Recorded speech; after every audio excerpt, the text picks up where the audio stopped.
If you think about it, a pair of earrings is so simple, such a simple accessory, but it's so appreciated. Like, so many people love their earrings and they have like these huge collections that they just like adore. And I think I really enjoy that part of creating, is creating something that brings joy to someone else. My name is Miranda Robb. In Yuchudun, I am Ciquyaq. I am the daughter of Ronnie and Helen Johansson. My grandparents are Ida and Roy Alexi from Ciquyaq and Napakiak. I'm from Buffalo, Alaska. I was born here, but I was raised in Sweden. So I spent 15 years in Sweden, and I moved back in 2013, and I've been here since. This is the shop. My husband and I, we bought this property back in 2018, and maybe 3 or 4 years ago, he built this shop here. The intention of it was for him to be able to use it as a workspace for his work. He's a general contractor, so he has like a lot of tools and equipment that he needs. So he needed somewhere to store all of those things.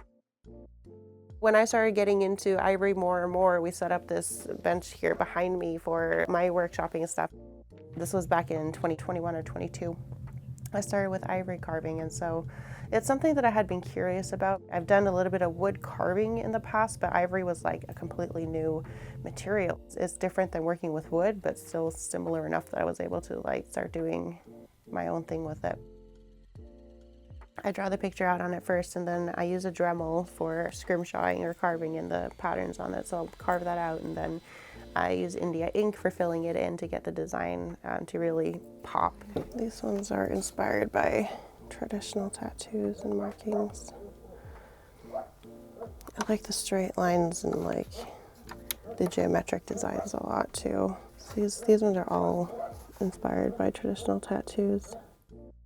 I do a lot of research around the designs, a lot of asking around and a lot of reading so I can understand how these symbols and markings have been used historically. Unfortunately, like a lot of information is not written or documented really well, but there's starting to be more and more literature about it, but also a lot of just asking elders and people who remember more of traditional markings and whatnot. I get to explore that knowledge and put it back into action in a sense, I guess. When I was looking at these, I saw a face. So she's wearing an atikuk with a ruff right here. You see, she has prominent cheekbones right there. So I was like, oh, I should draw a woman with damluchun. And so this is kind of just what I felt like she was wearing. I feel like a piece kind of has pre-decided what it wants to be. So I'm kind of just like draw that out.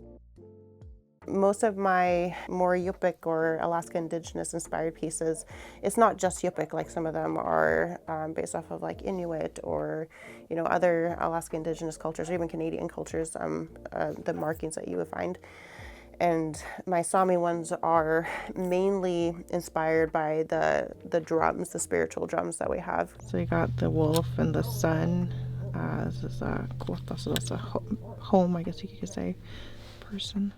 The drums would have their own markings on the drum that would be used in different types of ceremonies, and so really each drum had like its own story that it would tell.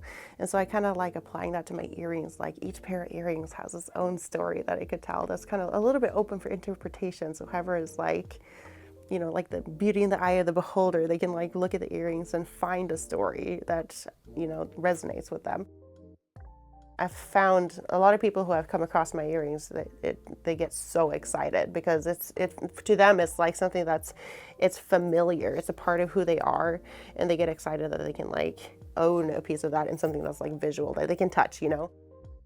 A lot of things that I create actually with like skin sewing and all of that, a lot of it has really been a journey to explore my culture more. You know, there's so much knowledge that has been lost through colonization, and I think that's why I really enjoyed the ivory carving too, is because I got to really explore some of that and try to recover some of that lost knowledge. I guess that's been like the main significance of why I enjoy making earrings, is that important cultural piece of kind of just exploring, you know, lost knowledge and reclaiming it, putting use, you know, using it, sharing it, and also bringing joy to other people with it.